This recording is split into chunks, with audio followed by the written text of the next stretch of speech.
Hare Krishna, everyone. Hare Krishna. Thank you very much for coming this morning for my lecture. It's very nice to see so many devotees here in Mayapur Dham on this auspicious day. Oma Gyan Timidandasya Gyanam Gana Shalakaya Chaksun Meditam Jenitasma Siddhi Sri Chaitanya Maro Vishnam Sapitam Jena Bhutale Swayam Rupa Kadamaya Jai Shri Krishna Chaitanya Prabhu Nityananda Shri Advaita Gadadhar Shivasana Gauravaka Hare Krishna Krishna Krishna Hare Hare Hare Rama Rama Rama Hare Hare.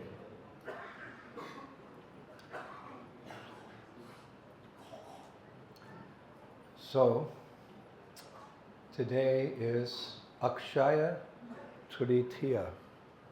Akshaya Tritiya. It's a little bit of a transcendental tongue twister. Akshaya Tritiya. So I thought that instead of lecturing on Grantharaj Srimad Bhagavatam, or rather with the permission of the Bhagavatam and Srila Prabhupada and all you wonderful devotees, I'd speak about Akshaya Tritiya. I didn't know very much, but one time Prabhupada said knowledge means to know where to find it. So I was up really late going through our Shastras, and I was really impressed how important this day actually is. How important any auspicious day is. Actually, in chapter 8 of the Nectar of Devotion, that chapter is entitled Offenses to be Avoided. Offenses to be avoided. And therein it's stated, one should not fail to observe the various festivals for the pleasure of the Supreme Personality of Godhead, such as Janmashtami and Radhastami and Rathayatra. Of course, this includes any and all of our festival days, and if you look at our Vaishnava calendar, you'll see there's so many festival days. It's almost like the spiritual world. We hear that in the spiritual world, every step is a dance, every word is a song, and there's a festival every day. So we're engaged in sadhana bhakti. It means devotional service and practice. And by practicing, our hearts become purified, and then we perform spontaneously with pure love. So because there's a festival every day in the spiritual world, we're practicing almost every day on the Vaishnava calendar. And if not, we can all engage in the festival of chanting Hare Krishna, Hare Krishna, Krishna Krishna, Hare Hare, Hare Rama, Rama Rama, Hare Hare. So one should not fail, Nectar of Devotion says. We shouldn't be so busy. I'm too busy. No, we should acknowledge and we should observe each and every festival day, because each festival has a particular characteristic which helps build our character eventually as pure devotees of the Lord. It's all part of the puzzle, the transcendental puzzle. Of course, it's not a puzzle. There's many parts, many aspects of our devotional life, and we should regularly refer to the Vaishnava calendar when those days come up, the appearance day of a great Acharya, or some significant pastime of Krishna or Chaitanya Mahaprabhu. We should hear about it, absorb ourselves, and think about it all day long. And how do we do that? Shravanam Kirtanam brings Krishna Smaranam. That's how we remember Krishna. We hear so much about him, we can't forget him. So the best way that we can observe this Akshaya Tritiya is to hear the glories of this day. So to begin with, this Akshaya Tritiya, it falls on the third lunar day of the bright half moon in the month of Chaitra.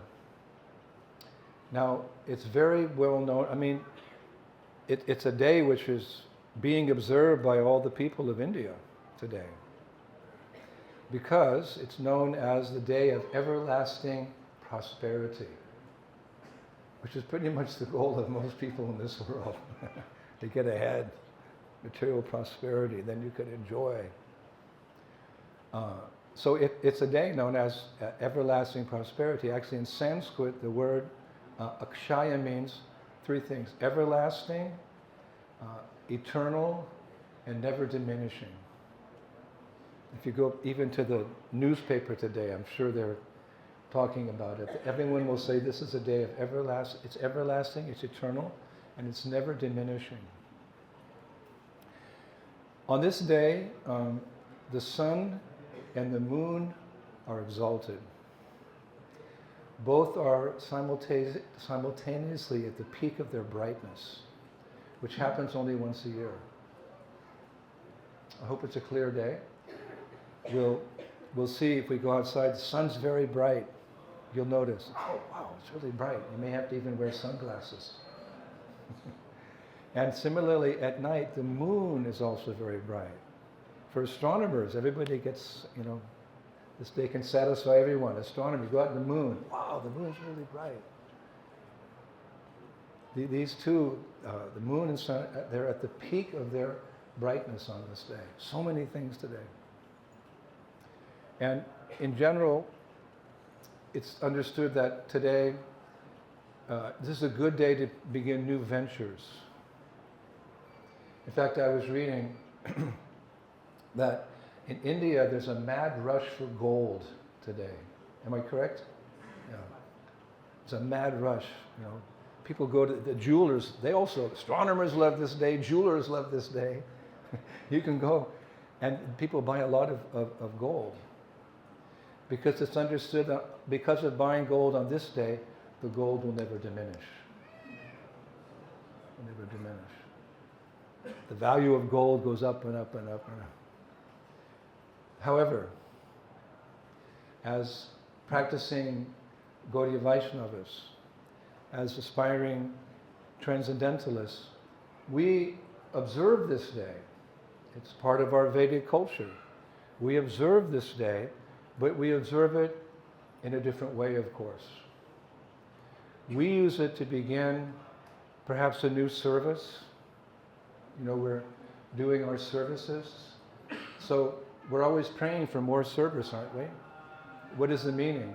Hare Krishna, Krishna Krishna, Hare Hare, Hare Rama, Rama, Rama, Hare Hare. My dear Lord, my dear Ladini Shakti, my dear energy of the Lord, Shrimati Radharani, please engage me in your service. That was Prabhupada's translation of the Maha Mantra. So we're always begging. If someone offers us service and we say no, then we're not really chanting Hare Krishna with the proper mood. We just want service. We've been devoid of service for millions and millions and millions of years. We've been serving our senses, not Krishna. So we're begging now. Begging, we beg. So this is a good day. You can go to the pujari room and ask if you can, do some service. You can clean or something, or you can ask your husband, my dear husband, is there some new service I could do for you, or your wife? Play with your children in the afternoon. You can, this is so many things. There's new services. You can read a book, a Krishna conscious book that you may have not read before. You can learn a new recipe for the first time. Or you can start a new business if you're a householder and you're maintaining your family. It's always risky. Business is always a little bit of a risk. But this is a good day to start a business. It's a good chance it'll be successful.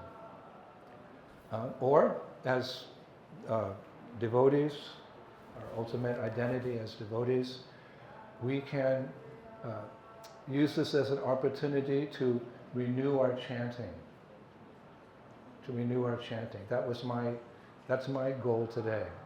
I've been chanting for 52 years, but I haven't cried a tear yet when I chant, so I'm still an aspiring devotee. So my goal today was to read Shivaram Swami's book called Chant More. He put a book out called Chant More. So I'm going to renew my chanting by reading that book. A nice way to meditate on Akshaya Tritiya is to remember all the historical events that began on this day. Again, this is a day for new ventures. And our history is very old. Purana. Purana in Sanskrit means very old. Bhagavad Purana, Srimad Bhagavatam. It's very old.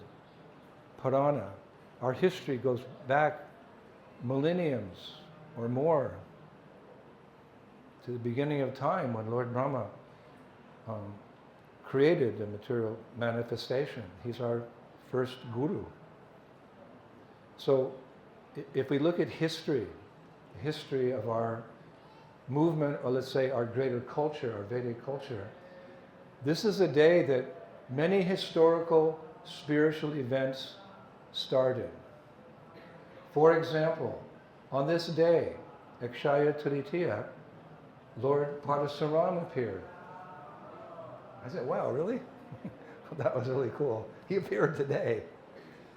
This is the day that the river Ganges descended from the spiritual world to the material world, to the three worlds of this world. On Akshaya Tritiya, Treta Yuga began. And something very significant for all of us, on this day, our beloved Srila Prabhupada, he incorporated here in India, his society, he called it the League of Devotees. That was in Jhansi, He incorporated the League of Devotees on Akshaya Tritiya on the 16th of May, 1953. There's a detail for you. You're going to take an exam, you have to they kind of give, tricky questions, So what day did Srila Prabhupada incorporate this League of Devotees? I know. I listened in class, 16th May, 1953. Okay, you pass. Also, on this day, just see how important it is, Srila Vyasa-gutas started writing Mahabharata. Wow, what a day. Good, we got up early and came to class. And as you know, he dictated, because this is the day to start new ventures. So he dictated the Mahabharata to Ganesh. He asked Ganesh, I'm going to begin this discourse, so can you write it down? So Ganesh said yes, on the condition that you dictate at such a pace that my pen will not stop. Vyasa-gutas, okay, all right. I won't stop. So Vyasa-gutas, he agreed, okay, I agree, but he had one stipulation, because he knew he'd have to take a break sometime to answer the call of nature or take lunch or something. He can't keep speaking all the time. So Vyasa-gutas agreed, but his stipulation was that Ganesh would not write down what he was dictating mechanically, but rather he have to write down what Vyasa-gutas was saying and understand what he was saying. There's Gyan and there's Vigyan, right? There's knowledge and then there's realized knowledge. So we read a lot, right? Have we understood we're not the body? Raise your hand if you understand you're not the body. It's pretty hard. If we knew we were not the body, we would not contemplate sense gratification for even a second in our lives. So we have to be honest, right? We're works in progress. So Vyasa-gutas agreed, but Ganesh, he couldn't write down mechanically. He had to understand, realize what Vyasa-gutas was saying. So, it's Ganesh. Ganesh is the remover of obstacles in the path of devotional service. So he said, okay, I'll write down what you're saying only when I realize it. I'm Ganesh. Ganesh, you know where he gets his power from? He has these tumuli, these kind of like antennas, and they're tied to the lotus feet of Lord Nrsimhadev. Bhakti Rasamrita Sindhu, Rupa Goswami described. This is where Ganesh gets his powers. People worship Ganesh for prosperity. We worship Ganesh to remove the obstacles on the path of pure devotion to Radha Shyam. Like lust, anger, greed, there's a big blocks on the path. So we also respect Ganesh. We can worship Ganesh in that sense, not as a demigod, but as a remover of obstacles. Where did he get his power? From Nrsingadev. It's quite amazing. So he's very realized. So he agreed, yes. So whenever Vyasadeva needed time to reflect on his composition, when you're writing something spiritual, you have to, write with authority, and you have to make sure it's exactly right. Prabhupada would take time between 12 midnight and 3 o'clock in the morning when everything was very quiet. He'd refer to many books by various acharyas when he did his Bhaktivedanta purports. So important. Prabhupada said, my books will be gospel for the next 10,000 years. So important. So you have to write very... So Vyasadeva had to write, and he had to, write down everything very clearly. So whenever he had to answer the call of nature, or he just needed a break, he would dictate something very deep, some philosophical truth, very deep, like rasik bhakti, pure devotional service, subject matter, like Sri Rupa Goswami, he's our rasacharya. He writes some very deep subject matters. Or Vyasadeva would say something very complicated, so that Ganesh had to think for a minute to fully understand it, to write it down. So, Vyasadeva said, Ganesh like, wait a minute, okay, I'm going to the bathroom. I'm going to take a break or something, And these particular things that Vyasadeva said to get some time, to make it a little difficult for Ganesh to understand, to get some time, they're called Vyasa-gutas. Vyasa-gutas. They're famous. Scholars, we have, in our movement we have scholars like Mukunda Datta, my godbrother, who writes extensively. He's a scholar. Hari Prasad Prabhu, he's a scholar. Or my godbrother Gopi Paranadana, he was a scholar. We have, thank God, we have scholars who can explain things to us properly. They love these Vyasa-gutas. They're like transcendental crossword puzzles, for want of a better word, My father was always, he was an intellectual, he was always like doing crossword puzzles. I could not even figure out one thing he wrote down. It was so complicated. So these are called Vyasa-gutas, and there's an example of many examples of Vyasa-gata in Mahabharata. And I found one. I'm still working on it. Here it is. One who enjoys the objects of samsara will not enjoy them, but one who sacrifices the enjoyment of the objects will indeed enjoy them. So speak on this for 20 minutes, please. That's the Vyasa. Okay, let me think. Okay, now I got it. But one who enjoys the objects of samsara will not enjoy them, but one who sacrifices the enjoyment of the objects of samsara will indeed enjoy them. Whew. Maybe Bhattahari can, expand on that, but that's what I mean. You have to think about it. So that's the point. Vyasa-gatas were meant to stump, we say in English, stump Ganesh, to give time for Vyasadeva to take a break. So that happened today. Wow. They started today. The agreement was signed today. Vyasadeva will start speaking. So for materialistic persons, the day is more in the realm of kamakanda, an auspicious day for material blessings. But devotees, ideally we don't aspire for material things. We don't aspire for material benedictions. What we need materially is automatically provided by the Lord. We're pretty much satisfied with whatever we require. We're not like materialistic persons. We don't take according to our greed, we take according to our need. And you learn after some time in Krishna consciousness how little you need materially, but how much you're lacking spiritually. This is the point. You get older and you start giving things away. I don't really need that anymore. Why did I buy that? Oh, look, all that stuff in my closet. When my disciple Brajalila, who had leukemia, she knew she didn't have long to live. She asked me if she could come to Vrindavan to leave her body, and I gave my permission. So some years later, I met her mother. Her mother said that before she came to India, and she's a 19-year-old girl, very sweet, Russian girl, but very serious about Krishna consciousness. She wanted Prem Bhakti. That's all she wanted. She dressed simply, she didn't wear makeup, she was always doing japa, a deity worship. I gave her a Govardhan Shila. She wasn't interested in anything but becoming a pure devotee.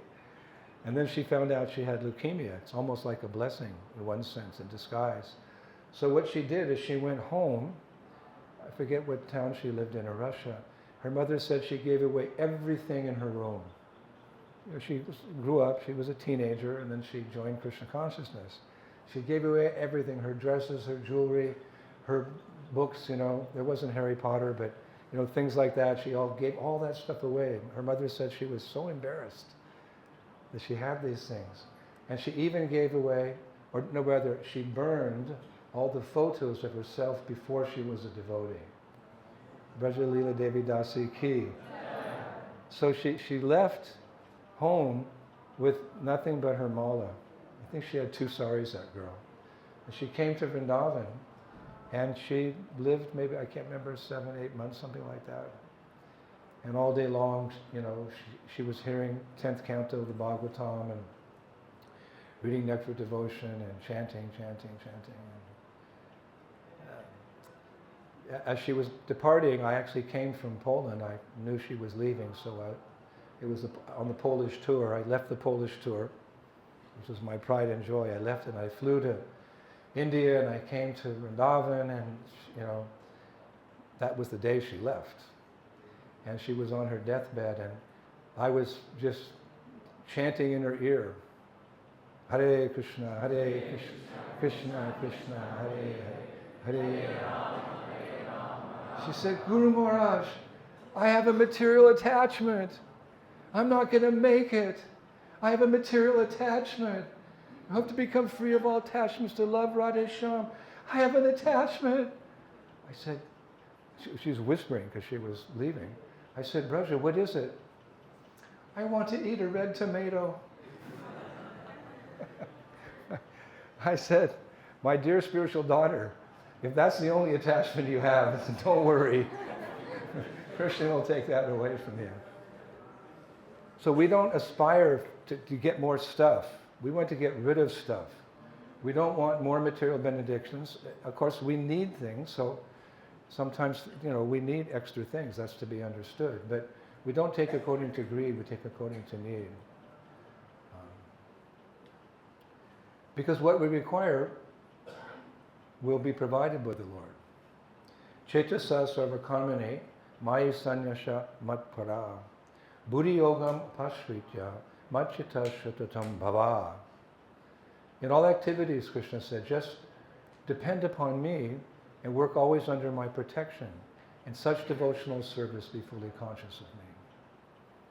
One time here in Mayapur, I remember at a Mayapur festival, in those days we were young men, we didn't process everything during the lectures, at least I didn't. But I remember Prabhupada said one time, believe me when I say, God is no poor man. He can provide for your services. So how is that so? There's example and there's precept. The precept is we state something, but then there's the example of that thing. So where's the example? We can just fully depend on Krishna. If we have bhakti, we know that we can fully depend upon Krishna for whatever we need. Well, there's a pastime, the pastime of Sudama Brahman. Sudama Brahman. He never asked Krishna for anything, but he was rewarded with the greatest opulence by the Lord. So why? Because he was householder, and he required to take care of his family. Vishwanath Chakravarti Thakur, commenting on it, he said, It was never his desire to get all that opulence. It was his wife's. The wife wanted it because naturally a lady wants a home where she can raise children and, educate them, etc., etc. So there's a story that he Pastime, that he never wanted anything from the Lord, but knowing what he needed, the Lord gave it. He didn't have to ask. And that pastime started on Akshaya Tritiya. That's why I'm relating it here. That pastime started on this day. It was on this day that Sudama, who was a poor Brahmin, he went to Dwarka to meet his childhood friend, Krishna. And as he was going, his wife said, Prabhu, here's a list. Some household items we need. We're very poor. And when you go to our beloved Krishna, you take him what we have is most valuable, which was some chipped rice. Confirmed.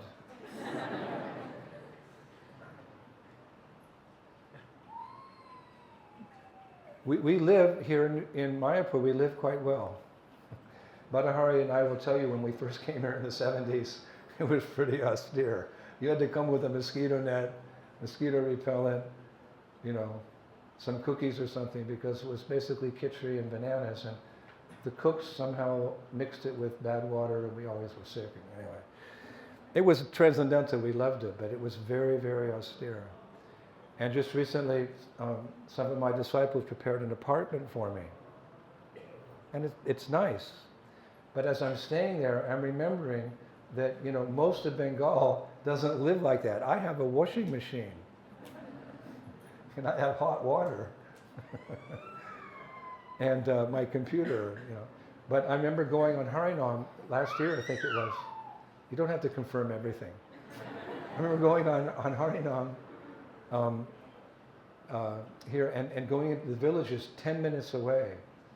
How people live in those little wooden or aluminum shacks, with dirt floor. And so I'm reminding myself that I've been given this facility so that I can become a better servant of my spiritual master. That's all. Not that I can, there's no reason to enjoy it or to become attached to it, but it's a facility. I can study more. I can rest a little bit more, a lot, because, well, that's what I'm doing here. I'm resting. And then go back out and preach. So, but the main thing is to remain Krishna conscious. So, Sudama Brahman, he was very Krishna conscious. He wasn't disturbed that he didn't have much material facility, but the wife requested, ask Krishna for a few things for us, and give Krishna this rice. That was the best she had, chipped rice. So, Vishwanath Chakravarti Thakur says that when Sudama arrived in Dwarka, he was very shy in front of his old friend. He was very shy. Because all he had to offer him was that simple chipped rice, which he was hiding in his shawl. He had a shawl, he kept it, like this, the rice like that. So Vishwanath writes that Krishna smiled at Sudama, hoping that his smile would encourage Sudama to give the gift, like to put him at ease. Oh, I forgot here. And Krishna laughed, he said.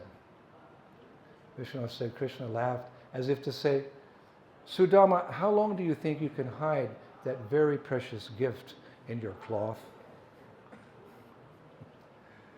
So then Sudama became at ease with his old friend, and he gave the chipped rice to the Lord.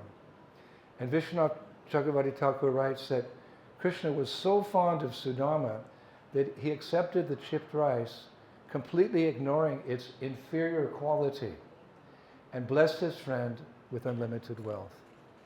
It's inferior quality, it's chipped rice. But again, it's not so much what we offer the Lord, but the way in which we offer with the love. If you're a rich man, you shouldn't offer something inferior, you should give something nice. But not with any material motive. If I give that, it's really nice, I'm going to get some nice blessings. No, unconditionally. My dear spiritual master, my dear friend, my dear Lord, please accept this with love. This is devotional service. This is bhakti. So another lesson we can learn from this pastime is that a pure devotee is satisfied, again, in whatever position he or she is in, and never asks for anything but pure devotion. That's why it's so nice to chant Hare Krishna, because we're just asking for service. We're not contemplating what we need. It's Hare Krishna, Krishna Krishna, Hare Hare, Hare Rama. Right. It's only service I want. Not only once. I only want to go back to Godhead and serve you in Goloka Vrindavan Dham, or in that corner of the Dham, Sweta Dweep, where Mahaprabhu is having eternal kirtan with his eternal associates.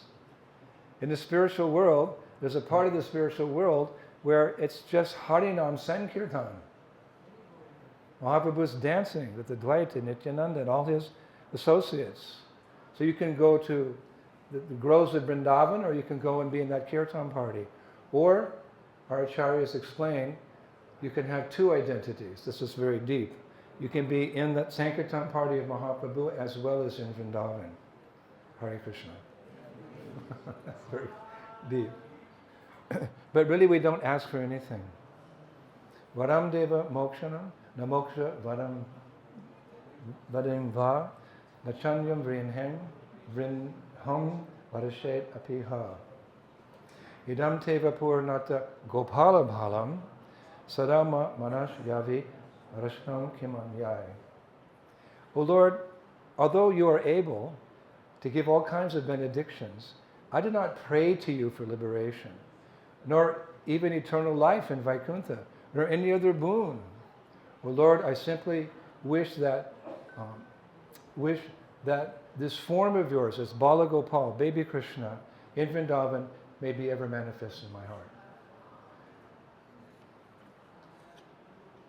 For what is the use of any other boon for me? Damodarashakam. We sing that. We sing that from the heart, right, during the month of Kartik. So a new devotee may ask, but if I serve the Lord selflessly and I don't ask for anything, how will I be maintained? You don't have to ask that question. Krishna says in Bhagavad Gita, Yogakshemam Bahamyaham. Those who worship me with devotion, meditating on my transcendental form, to them I carry what they lack and preserve what they have. So that takes some faith. So how do you get the faith? How do you get anything spiritual? Hare Krishna, Krishna Krishna, Hare Hare, Hare Rama, Rama Rama, Hare Hare. So again, this is a day of opportunity, new ventures, to strengthen commitments we've already made. Like, there are traditions going on for millions of years that started again on this auspicious day. Like in Simhachalam, there's a deity of Lord Nrsingadev, and he's covered with sandalwood paste all day long. I went there as a young sannyasi. I took sannyas in Mayapur in 1979, and I just decided I was going to walk around India for 6 months, and that's what I did. With my danda and bare feet. You can imagine, but I had bare feet, a little bag this big. I didn't have anything. And I went to all the holy places. I went to Simhachalam. I'm going to see Lord Nrsingadev. Wow! I'm going to see Lord Nrsingadev. I heard about Simhachalam. Because when I walked out of the sannyas ceremony in 1979, you have to collect some dakshin for your sannyas guru. So the first thing when I stepped out of the temple to go start begging, my godbrother Mahabhuti, he dropped a deity of Nrsingadev in my top piece. I thought, that's nice bakshish. I'm not going to give that to my sannyas guru. He has deities, I'm going to keep that. And I collected a lot of Lakshmi for him later on. But with that I thought, I'll go to South India and just visit all the Nrsingadev temple because I'm a new sannyasi, I need a lot of protection. So I went to Simhachalam. But when I got there, the deity was covered in sandalwood. He's so angry, Nrsingadev in Simhachalam, they had to keep him cool. So every day they just put more sandalwood over him. So there's this big transcendental block of sandalwood. But on this day, this particular day, they take the sandalwood off and you can have darshan of him. Yeah. That's been there for millennia. So you had to, where should I go on this day? Mayapur? I want to go to Shimhachalam. There's so many things you can do. So it's removed, and then they put it on in the evening. I heard this darshan, you're lucky if you get darshan, because like lakhs and lakhs of people come to see him. That's the day. Again, another point. On this day, they remove that. In Jagannath Puri, every year the Ratha Yatra festival is celebrated. You know, the three chariots of Jagannath, Subhadra and Baladev. And they have to construct a new chariot every year. We keep our chariots, but the tradition in Jagannath Puri is they build them new. It's a whole transcendental phenomena. They have to go out in the forest and find a particular type of tree with certain signs on it. They cut that. It's totally transcendental pastime. They don't have time for that. And they're newly constructed. And the construction for the chariots for the Ratha Yatra, which happens later in the year, starts today. Isn't that amazing? And in Ramuna, Ramuna, there's the temple of Kira Kora Gopinath from Chaitanya Charitamrita. We know that deity. On this day, the deities of Kira Kora Gopinath are smeared with sandalwood pulp. The whole deity, like we do that in ISKCON, but we do it because Madhavinda Puri started this tradition. Madhavinda Puri is one of our acharyas.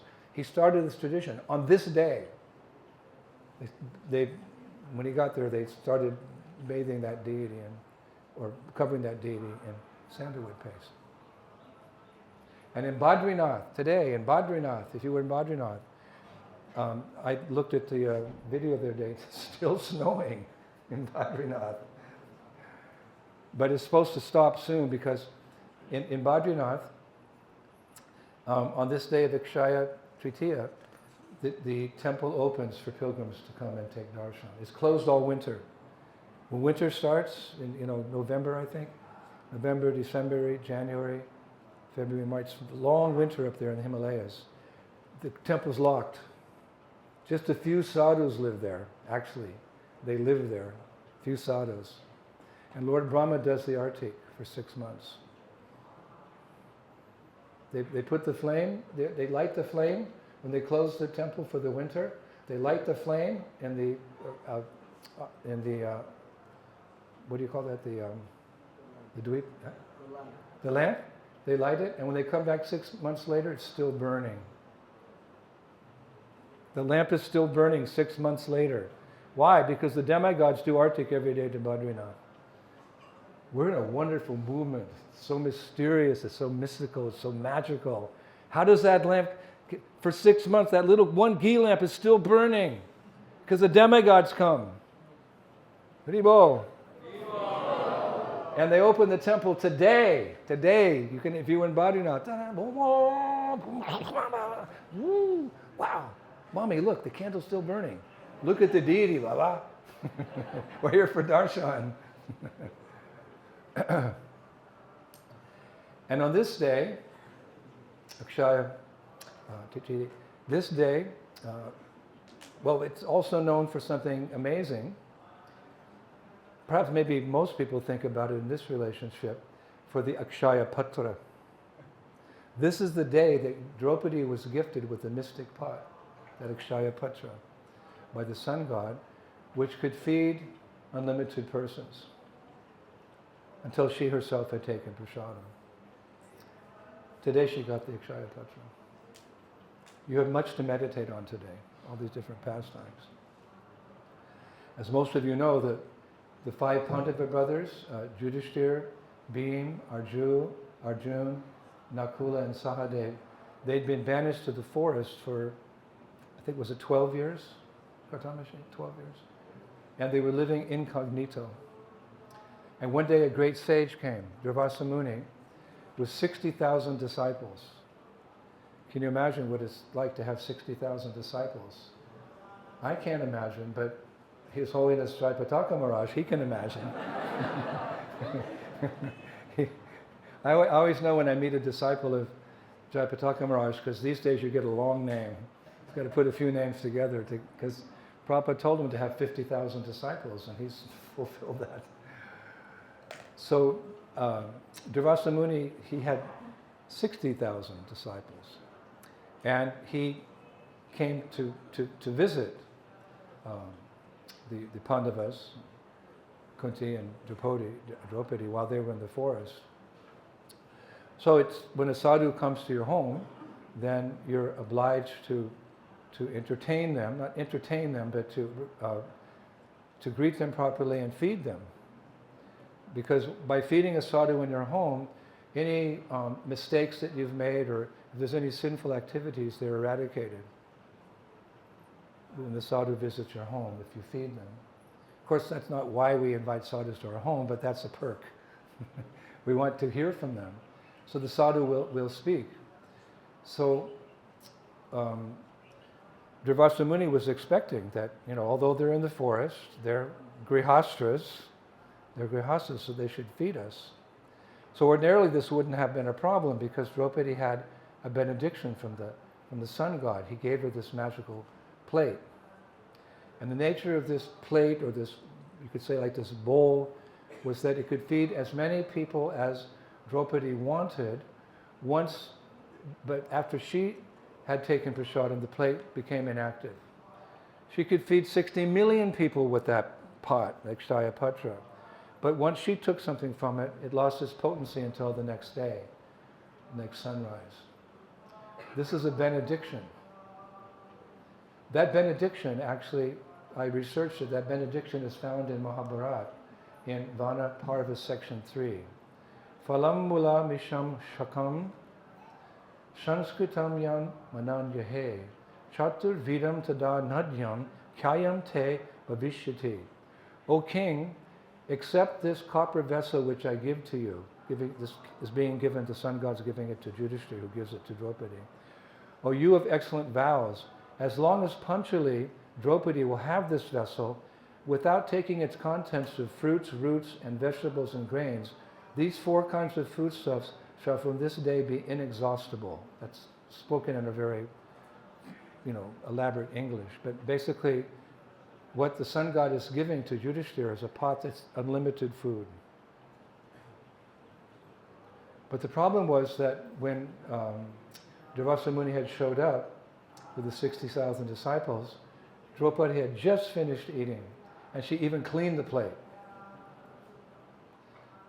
But Durvasa Muni, he was insisting. And Durvasa Muni, he can become very angry. Sadhus can become quite angry, and they can become quite merciless. Depends on how you approach them. So she thought quickly. She said, yes, I just need time to prepare. Please go take your bath in the river. So after this, the Pandavas had an Istagosti. And Draupadi opened up the Istagosti by saying, O king, meaning Yudhishthira, I have not only eaten of the magic plate, but I've also washed the magic plate. And until the rising of tomorrow's sun, the plate will not produce any more food. What are we going to do? So I was reading one Acharya's commentary. He said, she, Yudhishthira, always the surrendered devotee. That's how he describes Yudhishthira. Yudhishthira, always the surrendered devotee. Wouldn't that be a nice designation if someone said? Yes. Kartamashi, always the surrendered disciple. Not always. Sometimes, he has things to do, places to go, people to see. No, he's a good disciple. I'm just saying that, to be always a surrendered devotee, whatever the master wants, you're there in a moment and you do it properly and you clean up afterwards. You finish, you follow up. Yudhishthira, always the surrendered devotee, said, Draupadi, you please pray to Krishna. There's no other resort left now. So that's what we do. Immediately if there's danger, Hare Krishna, Krishna Krishna, Hare Hare, Hare Rama, Hare Rama. So Draupadi did just that. She folded her palms and composed in her mind a very beautiful prayer. Actually, she didn't ask for anything. She just glorified Krishna. She didn't ask. Yudhishthira said, ask Krishna to help us. She didn't do that. The Acharyas say she just glorified Krishna. And this is actually the process of offering prayers to superiors. We are offering prayers to superiors because they give us their blessings. We all have superiors. Whatever stage you're at, even if you're a Mahabhagavat, you also have superiors. We always have someone guiding us back to the spiritual world. So the process of offering prayers to superiors is, before you request something, you glorify them. That's etiquette, the Vaishnava etiquette. Before you ask a superior, you offer some words of praise, and then you establish your position as dependent upon them, and then you make your request. So that's what she did. She forgot to ask. She's just glorifying. She's so much in love with Krishna. She's just glorifying him. So at that time, where was the Lord? He was in Dwarka. And she's glorifying him. And the Lord hears these prayers. When you chant Hare Krishna, even though you're a neophyte, don't think Krishna's not hearing you. He's hearing you. What's the proof? Mothers will tell you. They're not having an elegant conversation with their 25-year-old daughter. When she's a baby, Mommy knows. Come. Come. The baby's crying out, but the mother comes. So we're all infants in spiritual life. We're all aspiring devotees. We're practitioners. And when we chant with feeling, Hare Krishna, Krishna Krishna, Hare Ram. Don't think Krishna's not hearing. He's hearing you. Otherwise, how are you making advancement? Everyone's making advancement. Some of us are turtles. Some of us are hares. We're rabbits. They're way ahead. Everyone's making progress. The power of this mantra. If it can deliver Jagai and Madhai, it can deliver all of us as well. So have that faith. So keep chanting, wherever you are. So she was praying, and Krishna was hearing. They were in Kamyavan. This pastime takes place in Kamyavan, in Vrindavan. Lord was in Dwarka. He was actually, it's described, resting on a lounge chair with Rukmini. You know, in Dwarka, he's the king. He's lounging with one of his queens. So because of the nature of Draupadi's love, the Acharyas say that Krishna arrived from Dwarka in Kamyavan in the equivalent of 3 seconds. Rukmini said, "Where are you going?" Krishna didn't have time to reply. He's the master of all mystics, our Krishna. We're so fortunate that we have our Krishna. Prabhupada would sometimes refer. He'd include us, our Krishna. So her love was so pure. Her love was so desperate. Krishna came in 3 seconds. So if we want to invite Krishna into our heart, it depends on the urgency of our cry and what is our intention. Oh my Lord, I'm drowning in this fathomless whirlpool of material existence. Oh, you who give shelter to the shelterless, please, just this one time, won't you extend your hand to save me? This is Rupa Goswami encouraging us on the path of bhakti. That's how you should chant Hare Krishna. Oh Lord, I'm drowning in this fathomless whirlpool of material existence. Oh, you who give shelter to those who have no shelter, me, please, just now, quickly, extend your hand to save me. So what does that mean? The Lord reaches down and pulls you up by your sika? No. He sends his devotees to you. He sends the devotees. And in their association, we learn how to be Krishna conscious. We learn how to purify our hearts, how to love the Lord, and that love is our qualification for going back to the spiritual world. So Vishwanath Chakravarti Thakur, he says that Krishna came so quickly, he was disheveled. Like the gopis, when Krishna called the gopis in the forest in Vamsivat, when they got the call, they came running. If Krishna called, they love Krishna so much, every moment of association is like nectar. So he called them. They were half dressed, their makeup was half on, how that was. They just left. Krishna's calling. That's my heartbeat. Krishna's calling.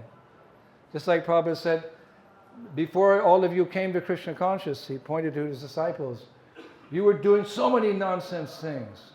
But when you heard the chanting of Hare Krishna, you came running. Srila Prabhupada ki. Yeah. Isn't it? On the street or in the temple, Hare Krishna, Krishna Krishna, Hare Hare, Hare Rama. We know what it's like. We're getting a taste. Even when we're neophytes, we were getting a taste. We came running. Gopis came running. They were just shelved. And Krishna came running. As we're running to Krishna, he can run to you. All of them, as they surrender unto me, I reward them accordingly. If you're taking little, steps with not so much faith, that's how much mercy you'll get. If you walk to Krishna, he'll walk to you. If you run to Krishna, he'll run to you one day. Wouldn't that be nice? That finally, our final exam, we pass it. Yes, I have full faith. I want to love Radhe Shyam. And Krishna comes running. That day's awaiting all of us. It's not mythology. It's not some story. It's truth. And that should be our goal. Nothing less than that. And Vishwanath said Krishna was perspiring. He so much wanted to see his devotee. He ran, he's perspiring. This is bhakti. Love is reciprocal. We have to ignite that fire in our hearts. We can't procrastinate. Life is short and then you die. We don't have time to procrastinate. This is our real business. Developing love for the divine couple. Love for Krishna Balaram. Love for our acharyas. Love for Srila Prabhupada. That's all. Nothing else matters. So Krishna said, yes, Draupadi, you called me? She's there in Kampi, like, what did I do? She's glorifying Krishna, and he clears. So she explained the situation that, Durvasa Muni had come with 60,000 disciples, da. So Krishna said, she just explained the situation. She didn't say anything, she explained it. So Krishna said, bring me that plate. The Akshaya Patra. She said, no, it's finished. Bring me the plate. So she brought the plate, and somehow or other, by divine arrangement, underneath the lid of that plate, there was one little grain of rice, tiny grain of rice, although she washed it. And Krishna found it, and he devoured it. Vishwa said he ate with lolium, with greed. He says, my devotee has cooked this out of love, so I will eat it out of love. If you cook out of love, if you buy the vegetables out of love, if you cook the vegetables out of love, after you offer them with love, then they'll be accepted with love. And that is prasadam. We have to cook it, this is for Krishna's pleasure, offer the Krishna's pleasure, then he accepts it with that love. Prasadam is always prasadam, but again, there's perfect, more perfect, and most perfect. We have to be very careful to offer what we cook. Krishna says that which is not offered is sin in Bhagavad Gita. So make sure when you eat in the restaurant that the cooks have offered the pizza. It's a science, Krishna consciousness, to eat what is offered. So my devotee has cooked this out of love, so I will eat out of love. So then an amazing thing happened when Krishna ate that grain of rice. Because, Vishwanath said, because he's in the heart of all living beings, he's the soul of all souls, suddenly Durvasa Muni and the 60,000 hungry disciples are bathing in the river. Oh my God, I'm so full. You know how it is. We all know how it is. We take prasadam at the Sunday feast, One time Prabhupada said, the more prasadam you take on the appearance day of your spiritual master, the more advancement you make. We heard that in the 70s. I always look forward to Prabhupada's appearance day because, nobody could say, stop, go do this. We just ate and ate and ate. So that's how full they were. That's how full they were. One time on Prabhupada's appearance day, I was in Mauritius with my dear senior godbrother Giriraj Swami, and we were taking prasadam, and Maharaj mentioned that, I was already full. I said, I couldn't eat another thing. And then Mataji started bringing out all the sweets. I was thinking, I wish I was a cow who had 7 stomachs. And we ate the sweets, and we got intoxicated. Intoxicated on the prasadam. And we were on the ground. We were holding each other's hand, laughing. We were rolling. I mean, I'm glad there were no videos in those days. What are the Maharajas doing? But I don't know. It was some transcendental Maharajas Association. So then I said, Maharaj, let's take a pact. You and me take a pact. And that pact is that neither of us will go back to Godhead without the other. He said, yeah. I said, Maharaj, it's to my advantage. He said, no. He said, it's to my advantage. I said, no, it's my advantage. He said, no, it's my advantage. It was really to my advantage. He got intoxicated. Intoxicated state, you do all kinds of things. So we put our hands together, we put a gulab jamun in our hands together and squished it like that. And we made this vow that neither of us would go back to the spiritual world without the other. Then we opened it up and each ate half of the gulab jamun, half the gulab. So I know I'm just telling that story because, well, I've got a good chance of making it home. Giriraj Swami Maharaj ki. And I'm just telling the story because I know what it's like to be full. So they were so embarrassed because they knew that they were, Draupadi was cooking something, that they just disappeared. Krishna saved the day. So Vishwanath concludes, he says there's 3 lessons that we can learn from this pastime, which started today, on this auspicious day. The 3 lessons we should learn from that pastime, according to Vishwanath Chakravarti Thakur, are as follows. Krishna is always ready to protect his devotees. Number 2, he's satisfied with whatever is offered to him in pure devotion. And number 3, everyone is satisfied when he's satisfied. Everyone is satisfied. All devotees are satisfied when the Lord is satisfied. We experience that on festival days, because festival days are always, it's intense glorification of the Lord. We're chanting japa together, we're doing kirtan, we're hearing, we're offering, taking prasadam, we're focused. It's all pleasing Krishna. So naturally, we feel happy on a festival day, isn't it? Especially.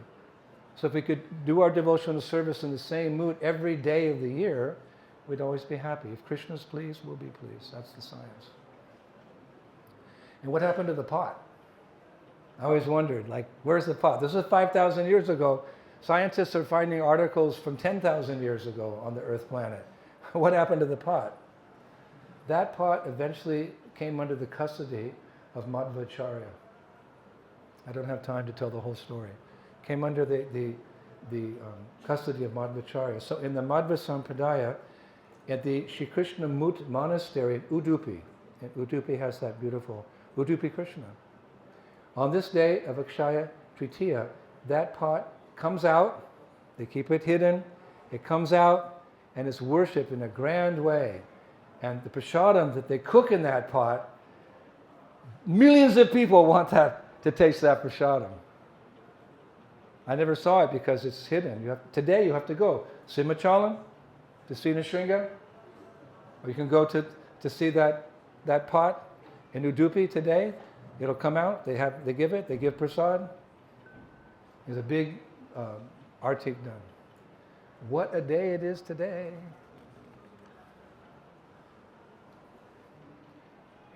And last but not least, it's kind of hard which pastime to tell first. Well, important.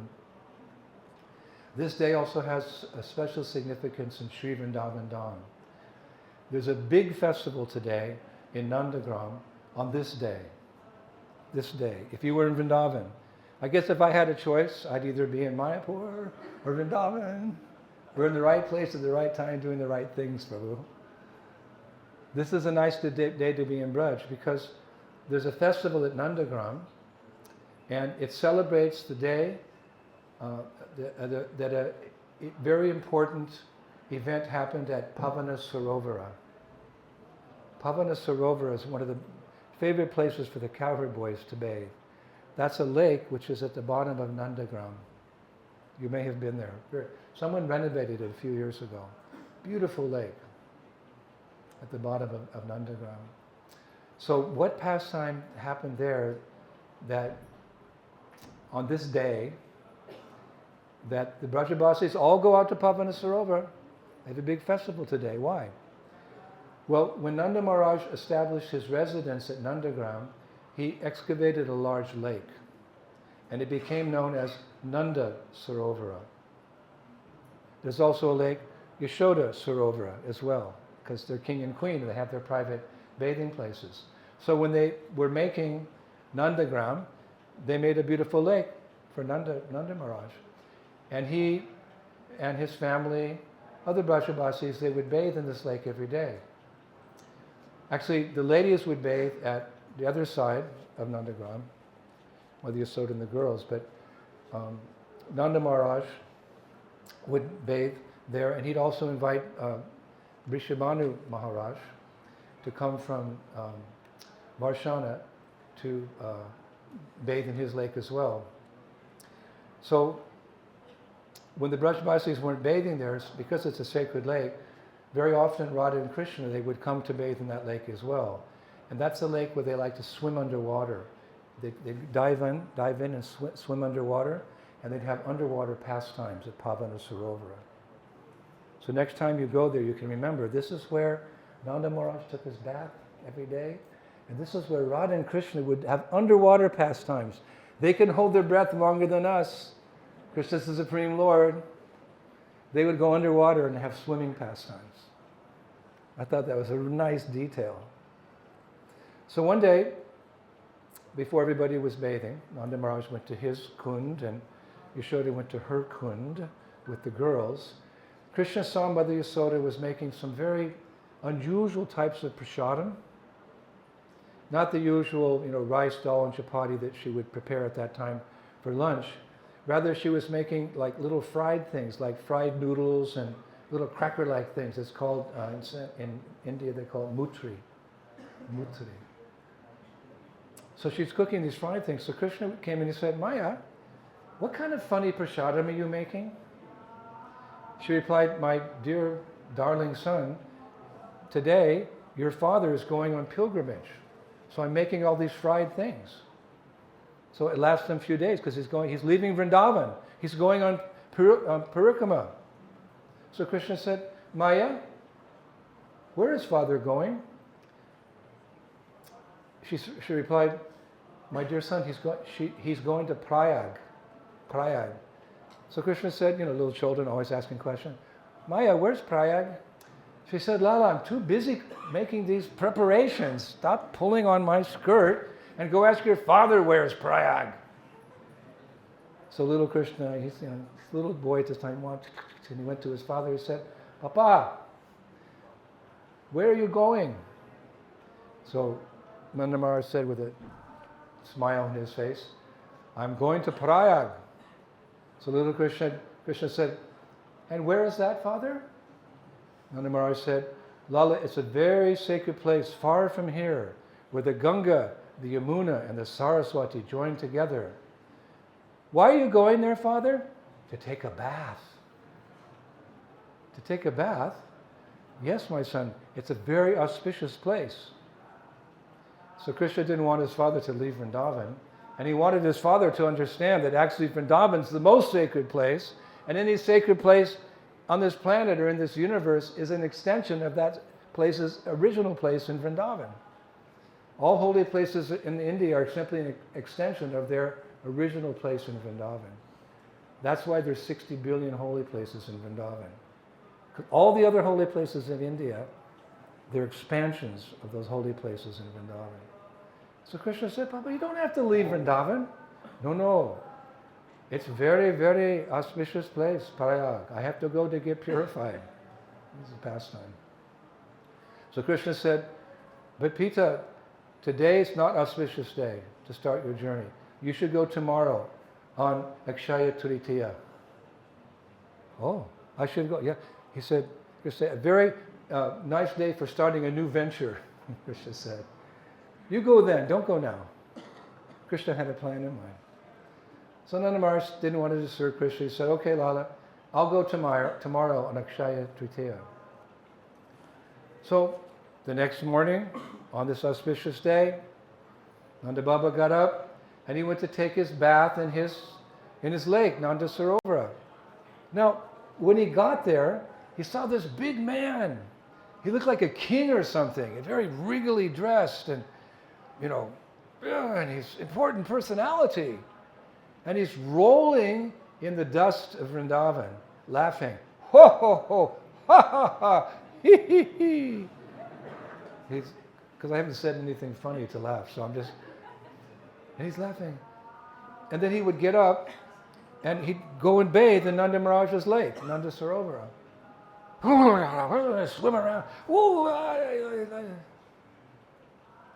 Then he'd come out again, this big, rich man, and he'd roll in the dust, that was mud, and then dive into the Nanda Sarovara. So little Krishna's like, he never saw this person before. So he said, Krishna came up to him and said, Maharaj, who are you? So the man said, I am Prayag. Remember, Nanda Maharaj wanted to go to Prayag. So all these holy places are personified. Like rivers are personified, Yamuna Devi is personified. He's Prayag personified. So Nanda Maharaj said, Prayag, I don't know anybody who has that name here in Vrindavan. So the big man said, I'm not from here. I am Prayagraj. I am the king of all tirthas. We often say that because the Gangas, Jamuna, and Saraswati meet at Prayag. So sadhus say it's, in one sense, the king of all tirthas, the places. So I am Prayagraj, personified. I'm the king of all auspicious places, tirthas. So Nanda Maharaj said, well, what are you doing here? I was going to go see you. What are you doing here? And the man said, oh, Nanda Maharaj, all year long people come to where I am and they put their pap, they put their sin in me. They come to Prayag and they bathe in my waters and they put their sin in me. So one day of the year, on Akshaya Tritiya, I come here, roll in the dust of Braja and bathe in this auspicious lake, and I become pavana. I become purified. Nanda Maharaj is thinking, whoa, I was going there, but he comes here. Pavana means purified. So Nanda Maharaj said, really? Then on the other side of the lake, Nanda Maharaj, of his lake, he suddenly saw some beautiful ladies had come. And they were in these beautiful, gorgeous silk saris with gold, silver. He'd never seen ladies like this at Nandagram. So then he left that Prayag personified. He said, Matajis, who are you? And one Mataji said, Baba, I'm Ganga. And the other one said, Baba, I'm Saraswati. Other one said, I'm Godavari. Other one said, I'm Kaveri. These were all the holy rivers personified, where people go to take shelter, to become purified. They had come to Vrindavan to get purified in Nanda Maharaj's Sarovara. The Kuru, Jangala, Kaveri, Narmada, Brahmapurta, Mahananda, they all came. So he said, why have you come? I've never seen any of you before. So they said, all year long people come to our waters to bathe, to leave their sin, but on this day of Akshaya Tritiya, we come here to roll in the dust of Braj and bathe in your lake and become pavana, pure. So Nanda Maharaj, he took his bath in the lake and he canceled his plans to go anywhere, came back up to Nandagram, and by this time Krishna had just woken up, and he said, Pita. He's smiling because he knew Krishna arranges everything. He said, Father, haven't you gone yet? And Nanda Maharaj said, Lala, I'm not going. Krishna said, why? Nanda Maharaj said, all the places I wanted to go, they all came here today on this auspicious day to become pavana, purified. So why should I take the trouble to go to all these holy places when they came here? So from that day forth, that lake became known as Pavana Sarovara. Pavana Sarovara ki. And that pastime happened today on Akshaya Tritiya. He dies, so many things information for you, the mood in which you can observe this day. And remember that we should observe all festival days like this. We should come together, we should hear the importance of, the pastimes of, the benefits of such holy days. Irregardless of what they are, the appearance of Acharya, a pastime of Krishna, the appearance of the lake, and absorb ourselves in all of this information. And this way, one day, Shravanam Kirtanam, Krishna Smaranam. We'll always remember Krishna and we'll never forget him. Akshaya Tritiya K, Mayapur Dham K, Shirabhava K, Shri Krishna Sankirtan Yagya K, Thai Gaur Pimanandi. Jai Jai Sri Radhe.